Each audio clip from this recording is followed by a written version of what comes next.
Time being 7 o'clock, we'll call this meeting of the county board open, and we'll pledge allegiance to the flag. Okay. I pledge allegiance to the flag of the United States of America and to the republic for which it stands, one nation under God, indivisible, with liberty and justice for all. Good evening, everyone. Good evening.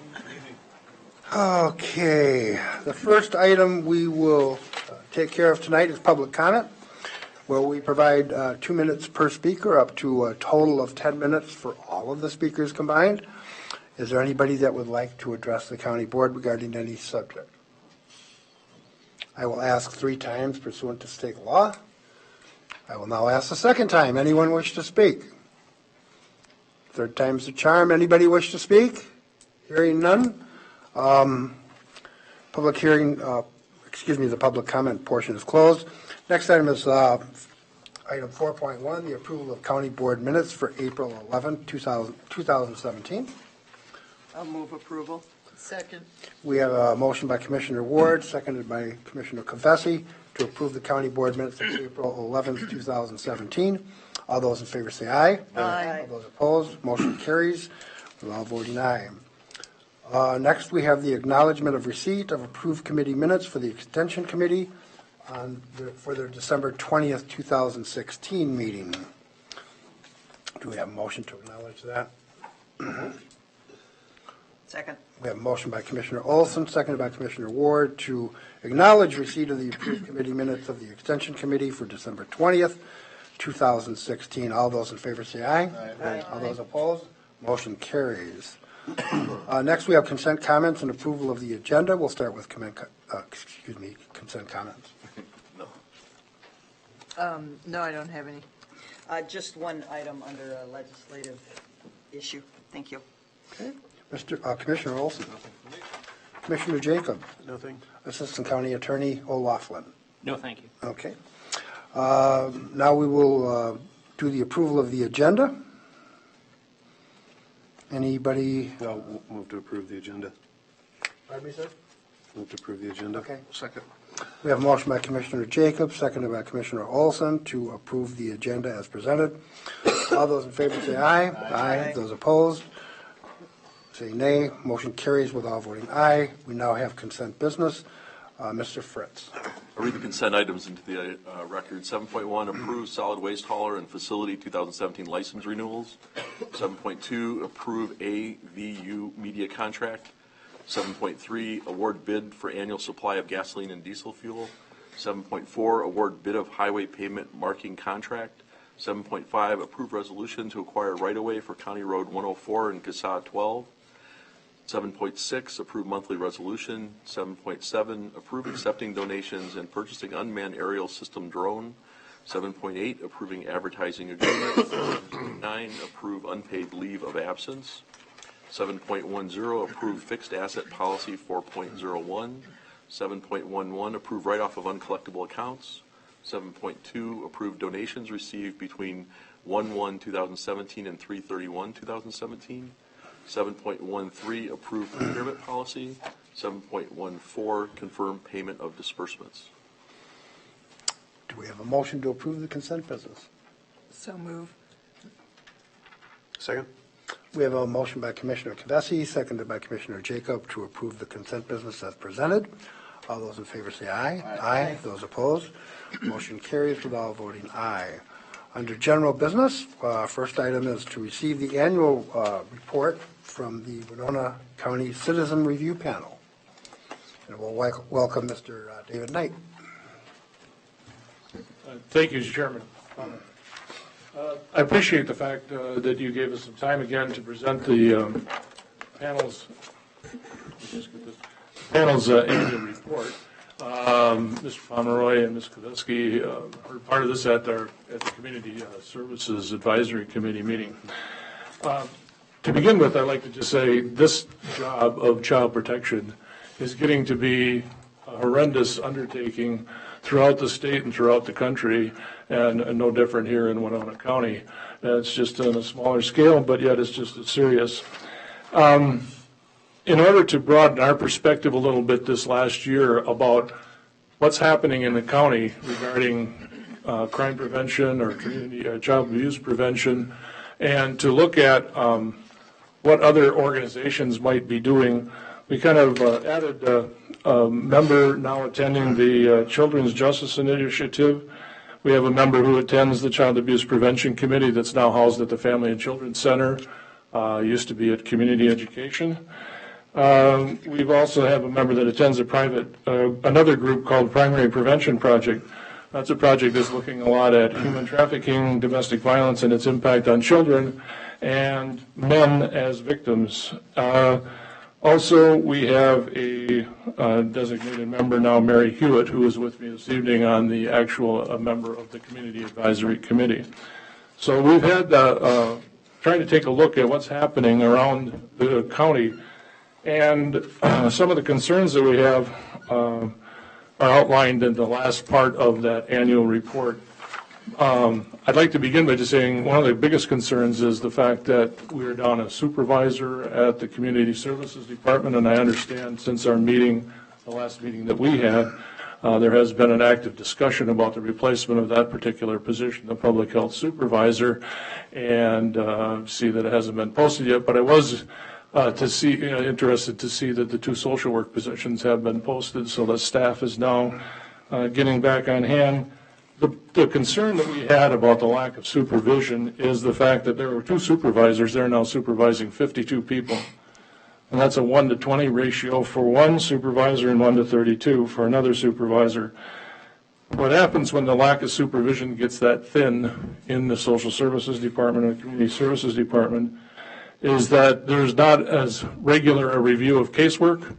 There is a need to provide supervision to staff. Some are required to have a certain number of hours of supervision just to meet their licensing requirements, as well as just missing out on the regular staff development opportunities that are present.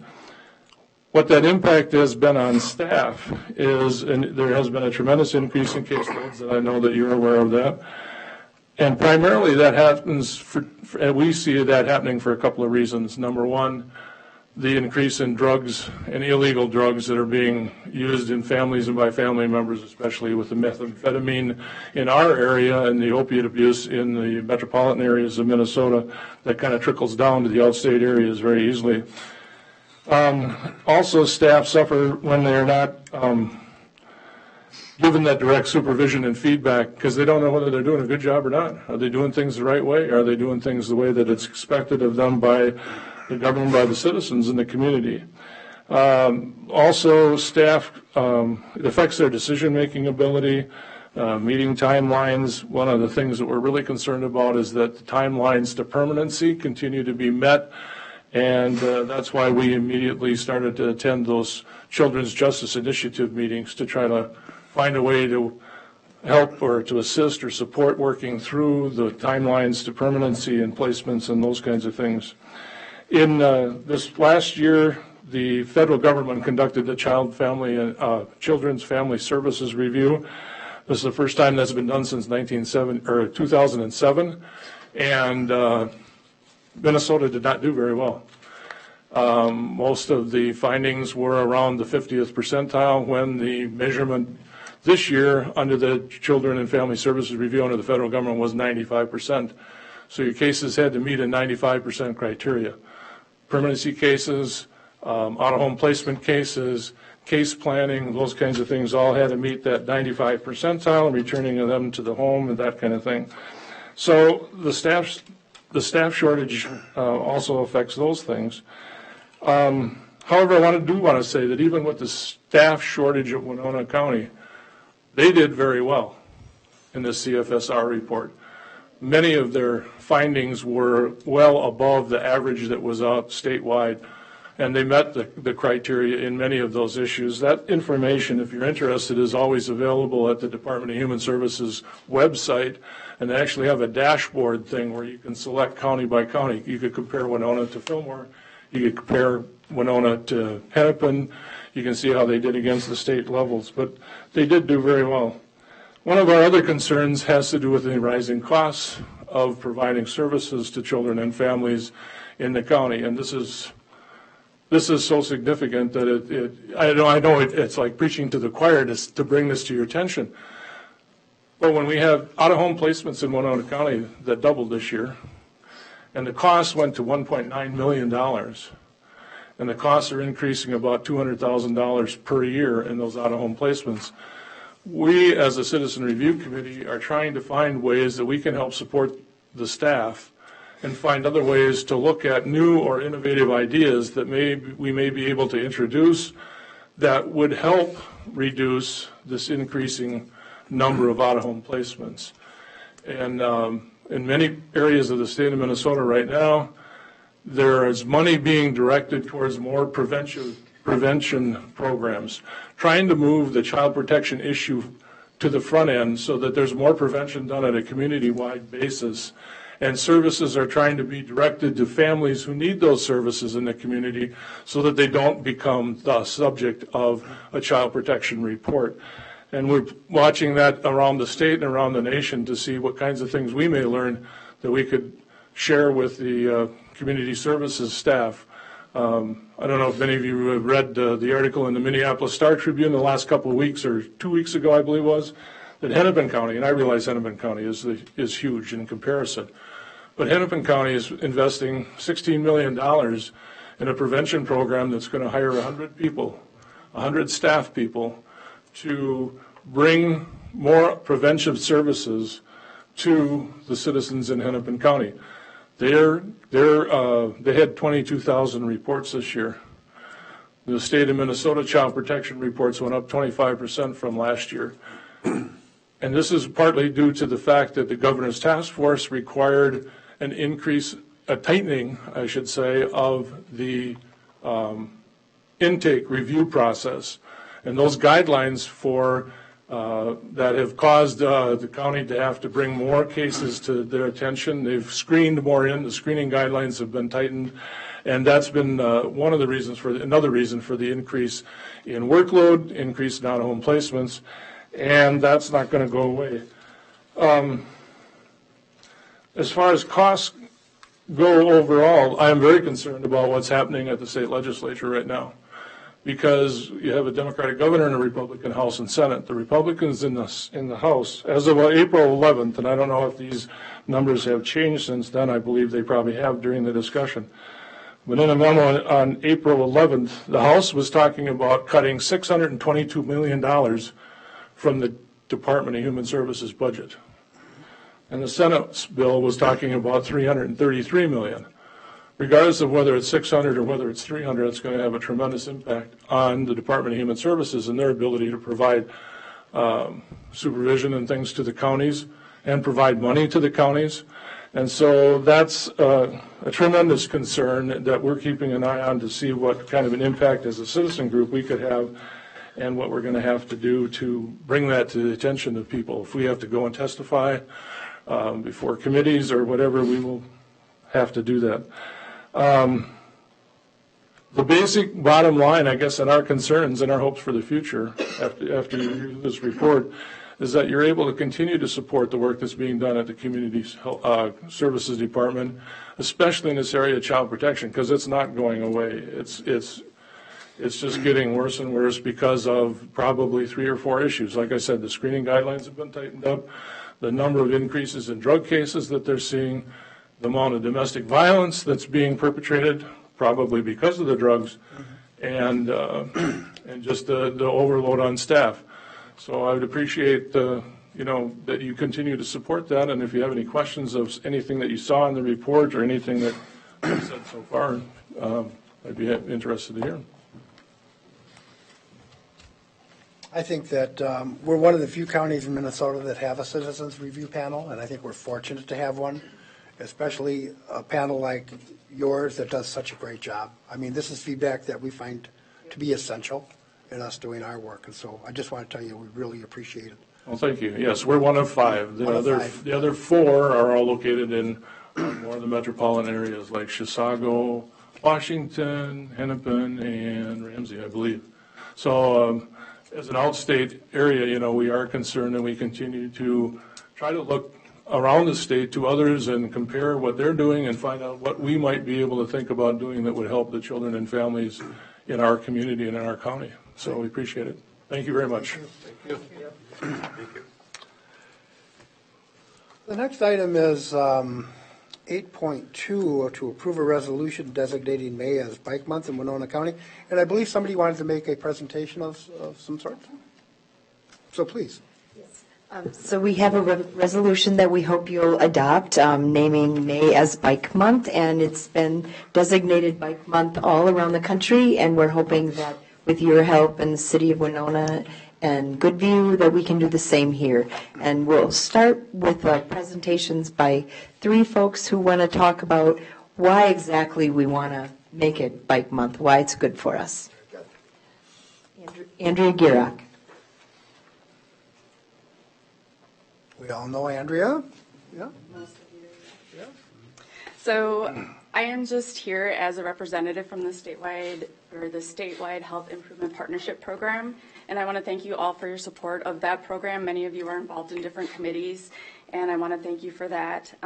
We work throughout Winona County, and one of our SHIP initiatives is to work with active transportation so that we're able to integrate physical activity into the daily routines, like walking and biking, to destinations such as work, grocery stores, parks. It includes things like policies and practices in community design, land use, and facility access that have proven to be effective in increasing physical activity. I think as we're all probably aware that obesity rates are on the rise in the state of Minnesota. Actually, we are lucky.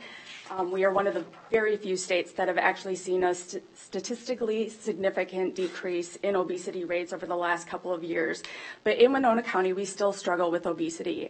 We did a community health needs assessment in 2016, and actually we still have about 64% of adults in Winona County that are clinically overweight or obese, and 24% of children are considered clinically overweight and obese. And so from both a public health perspective and a planning standpoint, we have basically engineered physical activity out of our daily lives, and we have significant costs in terms of our health that are unfortunately very remarkable. I believe in the state of Minnesota, we're starting to sort of turn the corner on that. Today, we actually have studies that have been done that show the economic and health benefits of biking in Minnesota. A recent University of Minnesota study that was done by the Minnesota Department of Transportation, or was funded by the Minnesota Department of Transportation, actually shows the economic significance of the bicycling industry and different events in Minnesota, the bicycling infrastructure that we have across the state, and the health benefits that are associated with bicycle commuting, actually. The study was done using a tool from the World Health Organization called a Health Economic Assessment Tool. And what the report found in the state of Minnesota was actually that the bicycling industry in the state of Minnesota produces over $780 million in annual economic activity. We have produced more than 5,000 jobs and millions of dollars in healthcare savings because of reduced obesity, diabetes, and heart disease. And the study also found that bicycle commuting in the Twin Cities area, because that's where the focus of the study was, or this particular study was, is that it actually prevents up to 60 deaths per year, and savings in anywhere from around $100 million to $500 million, in that it lowers the risk of disease, but most significantly diseases like obesity, hypertension or high blood pressure, heart disease, and diabetes. The health savings are considerable, not just in terms of dollars, but in terms of lives. And those who bike to work, they found at least 3 times per week, actually had a 32% lower likelihood of obesity and a 28% lower risk of high blood pressure, which actually translates to substantial health savings and fewer premature deaths. And it also provides direct evidence for us in our communities that it's important to support the efforts to promote bicycling-related industry, infrastructure, events, and activities. And we're very lucky here in Winona County because we do have communities that are starting to support bicycling infrastructure and safety for bikers and walkers, and making our communities more bikeable and walkable. And we have some bike advocates here that are going to talk to you about the impact of biking in their lives and why it's important. Well, thank you.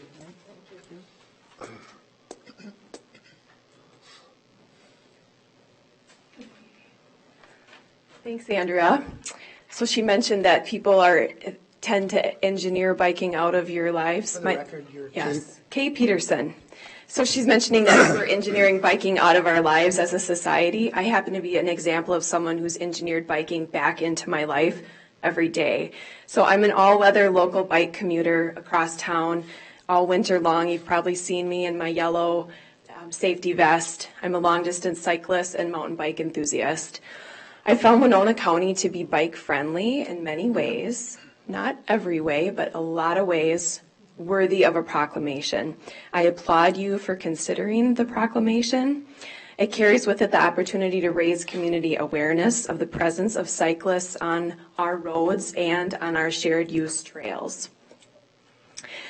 Community awareness will reduce misunderstandings between cyclists and drivers and other users of trails that are not on a bike.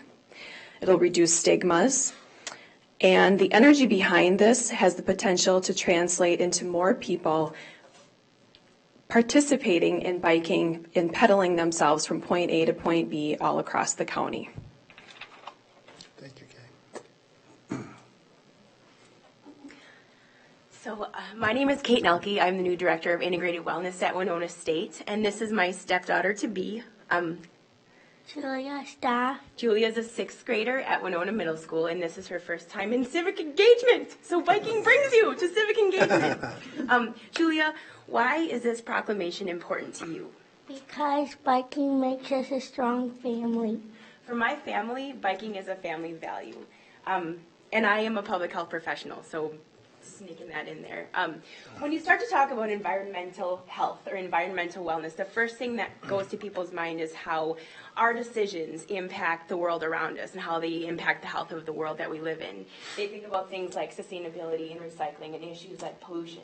As a public health professional, the other side of environmental health is this engineering we're talking about. It's how the built and the natural environments that we live in impact our own individual health-related decision-making, and how our built and our natural environments impact our culture in our community. I'm new to Winona in September, and I came here in part because my family is Winona-centric now, and also because there is incredible momentum in this town for building on to this community culture of healthy activity that we do outside. This proclamation supports a community culture of healthy activity. It will support values like the ones we're building our strong family on, and those values are freedom and responsibility at the same time. I'm 36 years old and she's 12, but when you put us on our bikes, we are the same. We're independent, we're going through the sky, and it feels great to have that kind of freedom. And at the same time, I live in Nodine off of County 5 and 12. And we have regular conversations with our girls. Her little sister's 10, and they ride to that quick trip. We talk about responsibility. You are on that road and you're a bicyclist, and you need to know what is expected of you by the drivers and other cyclists, but you also need to know how to keep yourself safe. So bicycling also allows us as a family to talk about safety and fun. So it's this really interesting balance of values that might seem contrary, but it allows us to have these family conversations, and as we move forward building our family. Challenge, ability, courage for young girls. We go down to New Hartford, and they can get themselves back up that hill on their bikes. When they get to the top, that's one little goal that they've met that day, but every time we built the challenge and they achieve that challenge or they make that goal happen for themselves, they're learning that they can. They're learning self-efficacy, that through this thing we do as a family, they can meet the goals that they set for themselves in their lives. And so it sounds fluffy, but in one simple activity, my family, we're not the ideal family. I didn't meet her father in high school. She has a mom and a dad who live up on Garvin Heights, and a mom and a dad, me and her dad, in Nodine. But we're making conscious decisions, and biking is one of the ways that is making that easier for us to build our strong family. The other thing that I want to mention about especially having youth involved in biking as a culture in Winona is the benefit to our trail systems and our ecology. The more time my girls spend outside, studies tell us, the more time as adults they'll spend stewarding, protecting, and advocating for their natural areas. So if we can build a culture that supports our youth being active and getting healthy and avoiding obesity and chronic diseases, we'll also be building the next generation of Winona Countyans who are going to protect the beautiful space that we live in. Contributing to our culture of healthy activity, this proclamation will support the dream of all public health nerds, which is a healthy choice being the easy choice for people of all ages and for other strong families in our community. Thank you. Thank you. Thank you. What a great bunch, inspires me. So Lou's going to talk about all the things that are going to happen in the county in May, and I'll just distribute this for you. I'll keep it short. I didn't know what everybody was going to say here, but great speech from their community partners. I just want to kind of go through some of the materials that we put together and are putting out for Bike Month. The first one on top here is a list of events that was put together in conjunction with our community partners at Goodview, Winona, and Winona County. We did reach out to other communities, Lewiston and St. Charles primarily, and it was kind of short notice this year, so they weren't able to participate, but we're hoping that next year, with a little bit more planning, we'd have more participation throughout the county. But a couple of the events that I would like to draw your attention to are the Mayor's Bike Ride on May 3rd, 5 o'clock at City Hall. Mayor Mark Peterson is going to lead a bike ride, and you smile. A lot of people have, but it's pretty amazing. He was more than willing to do it, and Marcia, if you can I know you're a big cyclist, if you want to join us, that'd be awesome. We're going to do a 3-mile bike ride. There's a map in your packet. We're going to go from City Hall down to the lake along the bike path, and then loop back through town to City Hall again. Also, Bike to School Day, the Winona Area Public Schools, as well as Riverway Learning Center, and I think Ridgeway are all doing Bike to School events. The Bike to Work Day is May 19th, and Winona County kind of led the way on that. That's kind of was the genesis for this whole month-long of events. Was that one day we wanted to do an event through Winona County to encourage employees to ride their bikes to work. So at 7:30, we're meeting out at the hospital and all riding in together. Hopefully we get more than just planning department participation. Ken has agreed to join us. His arm twisted. So we'll see if that actually ends up happening. He had another meeting that day, so if he can make it, that would be awesome. And then we started reaching out to the community, and there's some other local businesses that may also have some employees that will join us. The reason we chose to meet together out at Winona Health is folks that might not live in town or live in a bikeable location can come in, bring their bike along, and then bike in and have that experience. I'm actually going to ride from my house out to the hospital and then ride back. So, other than that, we did put together a calendar, a bike bingo game. We have a couple maps and a little bit of educational materials that we've been distributing through our partners. So. With that, do you have anything else? I did want to call our attention to the dedication of the Old River Road Bike Trail that was recently redone, that runs from Dresbach down to La Crescent, just completed late in November. So the MnDOT wants to do the dedication coming up in mid-May. So we'd like to encourage everybody in the county to come out and ride with us. There are going to be 2 rides, a short one that goes on the new on the trail down to the dam and then to La Crescent, then connect to the Wagon Wheel Trail that is a new trail that goes from La Crescent back the back way over to the West Channel Bridge. And then we'll just come back on that rather flat ride. And then there's a long, big ride up on North Ridge across down through Dakota and back to Dresbeck. So that starts at 10 o'clock, and we'd really love to have you. A lot of people in Winona don't always get down to the south side of the county, so it'd be a great time to do that.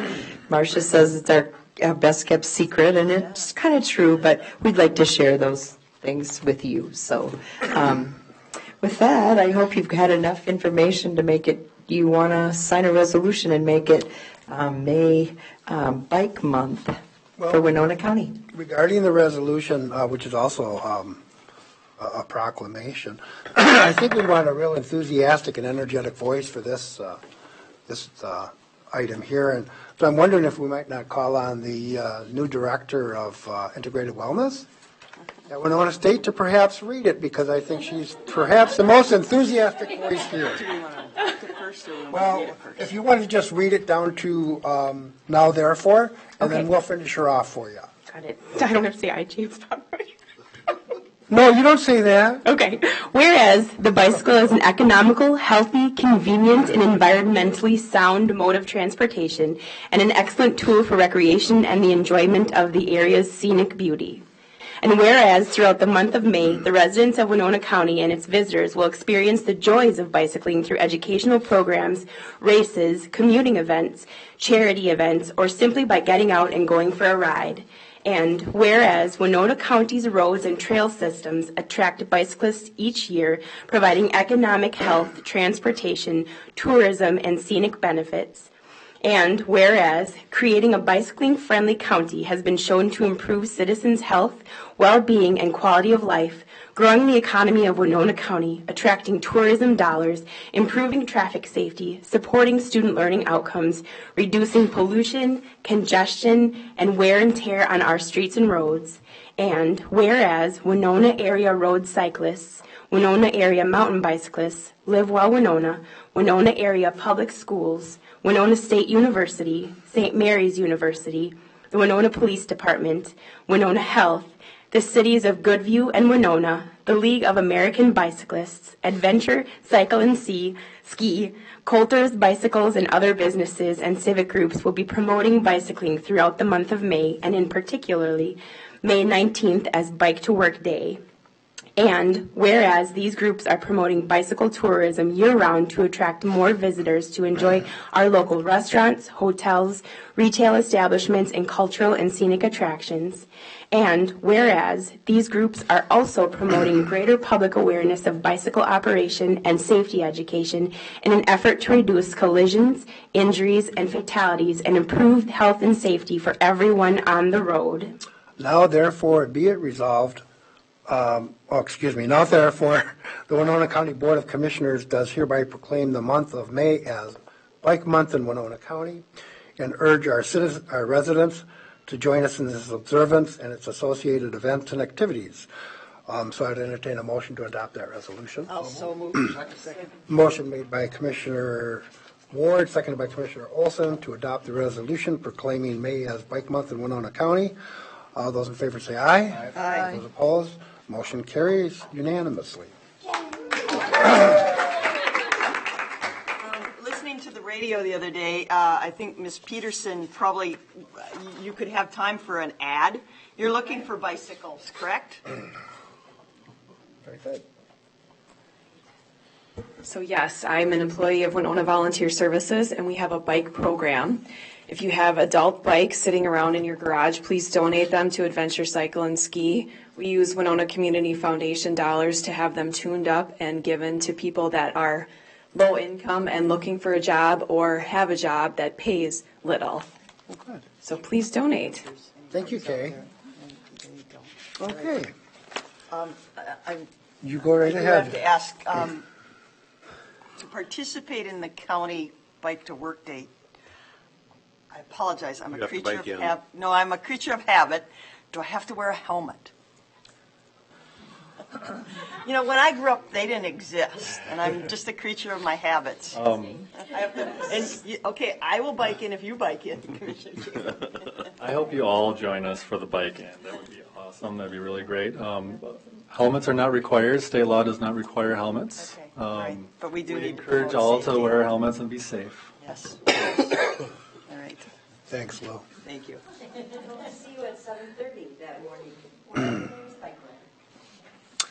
For our next item under 8.3, we're going to receive the Recorder's Department update. Welcome Mr. Bob Bamenik to come to the podium.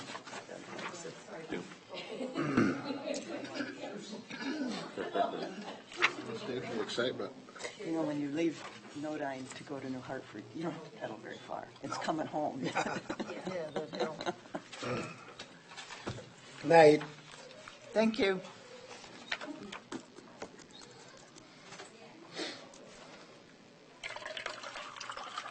I have to cross the Whitewater Valley anyway to do it, so I got to go down and back up. Hey, you know what, can I ask a No, you Motorized bikes, like I got. I was mentioning to the bike enthusiasts, I'm very proud of one of my neighbors, Linda Williams, placed in the Boston Marathon. But in her endurance training, she uses an older model bike as part of the program, so I thought they might be interested in that.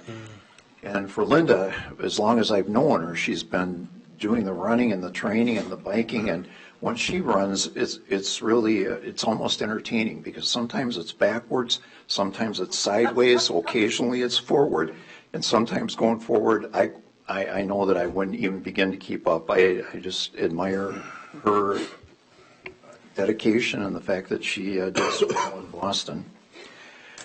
Well, okay, the real reason that I'm here this evening, and this is going to be very brief, first quarter update on activity in the recorder's office, real estate sales, and then to respond to what I thought was really a good question 2 weeks ago here at the county board meeting regarding the property value in the foreclosed properties. And I did, with my office, kind of a spot check, and I just want to let you know about that. But one of the things that I am really proud to come and tell you about is January of this year, there were 7 home sales above $300,000. That has never happened before in the history of our county. So it's something that I just am really excited about that. I think it's a reflection of the current interest in real estate, and I think it speaks really, really well for our area. A year ago in January, we had 1 sale over $300,000, and typically January is a catch-up time in our office. Year-end is always extremely busy. It takes us most of January to move it forward, and we just don't see high-end sales. So 2017 is making its mark in Winona County. By the end of March, there were 11 homes above $300,000 that had sold. The most expensive was $418,000 in Marcia's area, a home on the bluff side near Dakota. To be real fair, this one had a few acres with it, so the entire value was not in the home itself. There is some additional acreage with it. Second highest was $410,000 for a home in Cobblestone Creek in Pleasant Valley.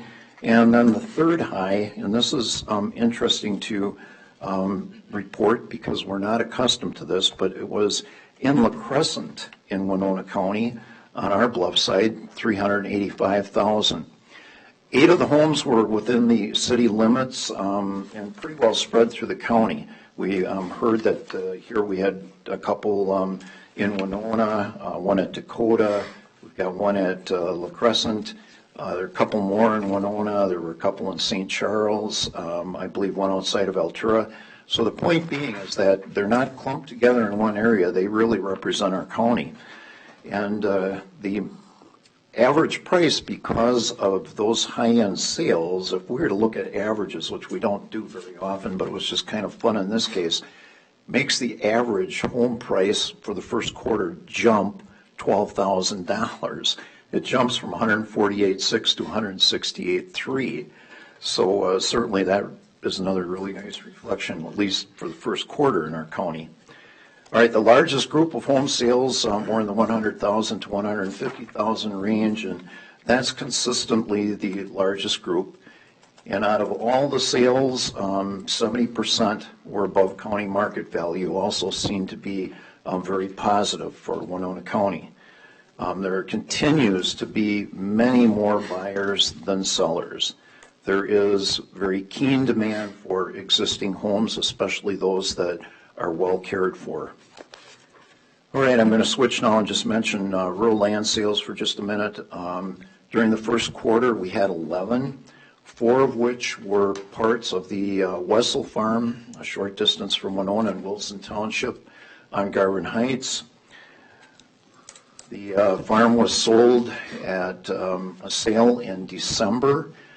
On the farm, there was a tillable parcel that sold for $5,000 an acre, and then there were a couple of parcels that were a combination of pasture woods and tillable land. One of those sold for $42.85 an acre, and the other for $32.90 an acre. Remember now, we're about 1.5 miles from the Winona city limits, and land coming up for sale in that area is rather rare. We had 2 mostly wooded parcels with a few tillable acres included, one in Pleasant Hill, the other in New Hartford Township, and the average on those 2 was $27.30 an acre. There has been a little strength in the hillside and woodland pasture sales, and that'll be watched by the assessor as the year goes on. There were 3 tillable parcels. One was 59 acres, another one was 140. They were in Fremont and St. Charles. The average there was $58.90 an acre. 9 of the 11 sales were advertised, but it's not a sufficient number to cite a current average sale price. So that's just something to watch. Typically in the calendar year, most of the land sales come to our office very late in the year. So to have 11 of them for the first quarter, that's a plus. There are some years that's only 5 or 6. All right, the second area that I was going to visit with you about for just briefly, how much value has been lost as a result of foreclosures? And I think that that's a question that maybe has been out there and it just really hasn't been brought up. But since it came up at your meeting here 2 weeks ago, I wanted to take a look at that for a minute. And to gain some insight, the estimated values of foreclosures in 2013, 2014, and 2015, and there were 125 of them those 3 years, were compared to the 2017 estimated value that's on the tax statements that were sent out just a couple weeks ago. And we did that for the very same properties. So we've got the group, 125 of them. We're looking at the values during the foreclosure period in those 3 years, 13, 14, and 15, and then comparing it to 17. Value at foreclosure for these 125 was $13,529,000. And when we compared it to the 17, the value there is $13,515,000. I'm probably not seeing that, in your head, but let me just say that we're down 14,000 in value, and 14,000 down on over 13 million. It's very close. So when you review these 3 years, the group is down 14,000. Here's how it went year by year. On year 2013, down $14,500. 2014 is up $120,800. And then 2015 had a loss of $120,300. We have to keep in mind that when there's a foreclosure, the process can go on for a year. And sometimes when foreclosed properties are purchased, there is work that's done. The values are enhanced. They go up. But it's probably part of a 3-year process. So there's potential in 17 and 18, especially for additional equity to be put into the property. The numbers indicate on average, as a group of 125, that the current estimated values are very, very similar to the estimated values at foreclosure. So at least those 2 figures There's not a big disparity. But the homes did not gain either, and that largely is because of that timing. Now, we have 11 years of foreclosures that we've been posting. We topped out at 100, and I think in your packet there we showed you the numbers. The 125 was 18% of the 750 total that we have monitored in the last 11 years. If you're interested in the entire group, I'm very, very interested in putting a spreadsheet together for you. My thoughts are that it's going to come out very, very similar, but I could be way off on that. So if it's something you're interested in, I'd sure be glad and would like to do that. Let's see if we got one other.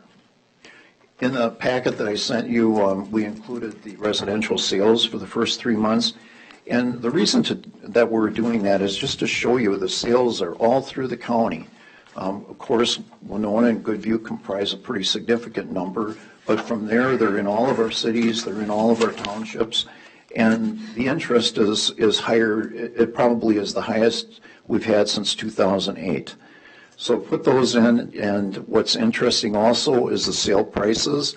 And again, about 70% of these selling above the county market value. Very, very positive. The rural land sales, which I referred to a few, there are 11 total, and they represent 5 different townships, so they were not all clustered in one location, and that becomes more reflective of the county as a whole. And the market value comparison, there is a sheet, and it shows each one of the 3 years. And then on the same page, we included a listing of the numbers from 2006 forward. There is a little bit of an increase in 16, and it's likely that we'll see a couple more as an increase in 17. Probably the reason for that is because the number of mortgages coming in has escalated significantly. So we went through kind of a down period, let's get back on track after the 2008 housing downturn. I think now we're kind of back to where we're having some pretty brisk business. So I want to say that for 2017, I thought we're off to a very positive start. We have a number of sales pending, a couple of them very high-end sales. And I also want to say that, I've said this before, but I want to say it again tonight, there is significant interest in all Winona County real estate, not just our homes, but our land, commercial. I'm not taking any time tonight, but going on 3rd year of very, very positive activity. So I just see in our office, we have got lots of very strong numbers, no matter which direction we look. So that was just kind of a quick overview for you. And Mr. Chair and Commissioners, I do want to mention that I could never accomplish what I do by myself. I am so appreciative that I have 3 very dedicated, highly skilled people that I work with. And I just want to mention that tonight because I think I forget to do that, and it's extremely important. Nancy, Lori, and Sarah every day do an outstanding job. And I want you to know, for the agenda purposes tonight, we also had some excellent assistance from Laura, and that's really appreciated. These are, in the scope of your business, you're covering so many areas, and I'm always amazed at, the different topics that you take up. But real estate, it's something that is very, very dear to a lot of folks in Winona County, so I appreciate being able to share a few of these numbers with you. Thank you, Bob. All right, Thank you, Bob. Any questions tonight? Commissioner Ward? Yeah, how many properties did we, and how much value did we lose with the bridge project? I don't know that I've ever seen a recap of what all happened there. We did lose some properties, and that's just, that is a significant number in a very, very small location. But we've lost more through the county, and we've lost a number in the city of Winona. There have been a number of nonprofit organizations that have acquired additional properties, and some of those 1 or 2 at a time, and we don't notice it so much. But when we get to a time like we're in right now, where there are buyers and there is very little or nothing for them to look at to purchase, then you start thinking back about these things. The reason that we think back is because we can't build today for what the cost was of these homes as they were sold. anything from 100 to 165,000, it just is not replaceable for that money. So in a time like this, in a crunch time, they're missed. But that's not to take or be in any way derogatory towards the entities that were acquiring property, because they have also added to the economic base of Winona. We're bringing people and business across a new bridge. We have higher learning, which needed more space in a couple of locations. And then there just are a number of other groups in town that acquired additional property. One thing that we may see happen through the study commission, committee that's been appointed by the city, is there is some interest in relooking at the half lots in Winona. Today, nationally, there's a lot of interest in small homes. I was fortunate to be able to go to another community to look at a few, and I was very impressed. And I think it comes back to the individuals that own them, how they keep them up, how they present them, and they can be a real asset to our community. So I am sure that the committee is going to be looking at that area, and that might be a way for us to bring a few more homes back to Winona. All right, thank you. Thank you for bringing that up, and I will also do a spreadsheet for you as well. Okay, thank you. Thanks, Bob. Anyone else? Okay, thank you very much. I do have one last question. You mentioned the high sales, Yes. really. So my question is, did those people that own those homes, did they stay in the community, or did they are we losing some of those residents, I guess is where I'm asking, and maybe we don't know. We shouldn't know.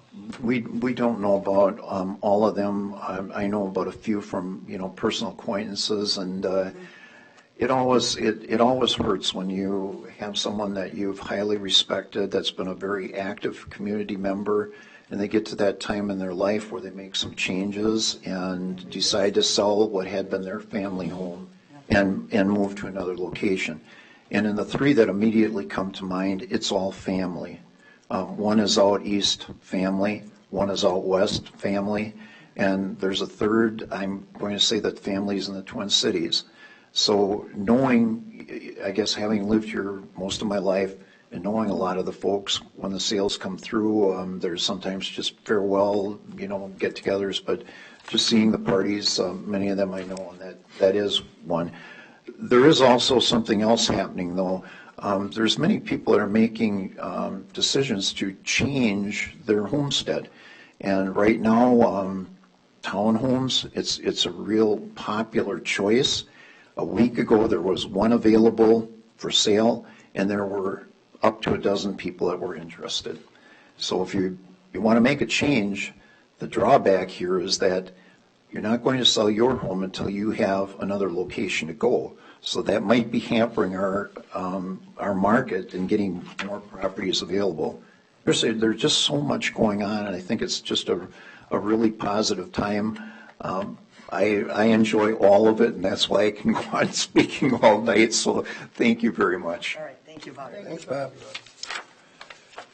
Last item is item 8.4, discuss and/or appoint citizen advisory committee volunteer.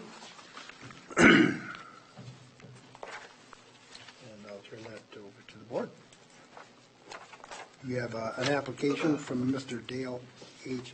Adler, and I think from a communication earlier today, there's another application that is waiting in the wings for presentation at a future meeting, is that Right, correct? it came in after this agenda, so it's going to be Okay. on the next agenda. And we had 2 vacancies. And we have 2 vacancies.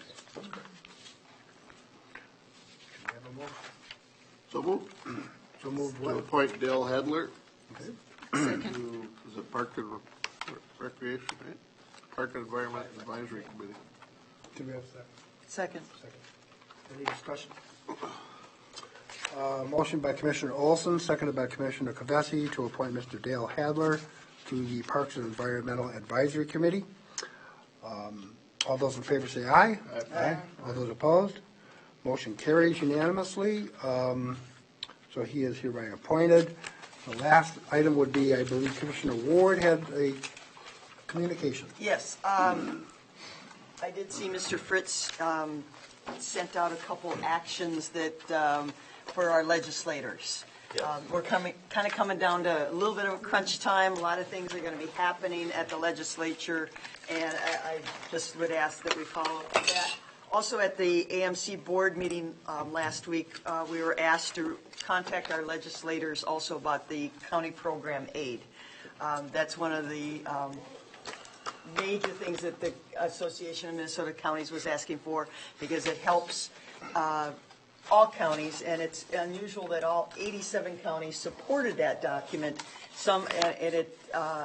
The amount of funding is crucial, and just to contact the legislators and say that all 87 counties supported it, please consider it and fund it appropriately, because it would make a big difference in direct reduction of county levy that everybody has to do.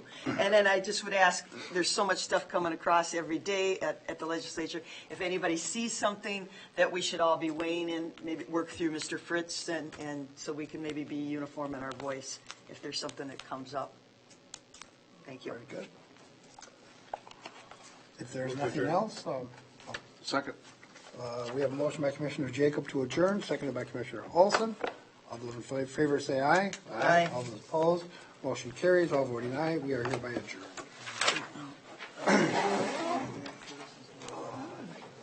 I don't know. You should get a copy. I sent out a correspondence last meeting on the program aid.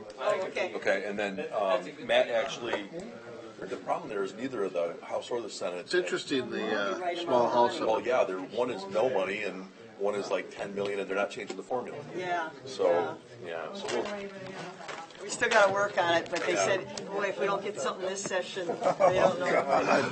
in all 87 counties, and they won't. Yeah. Sweet. And then, one of Drazkowski's one of our naysayers.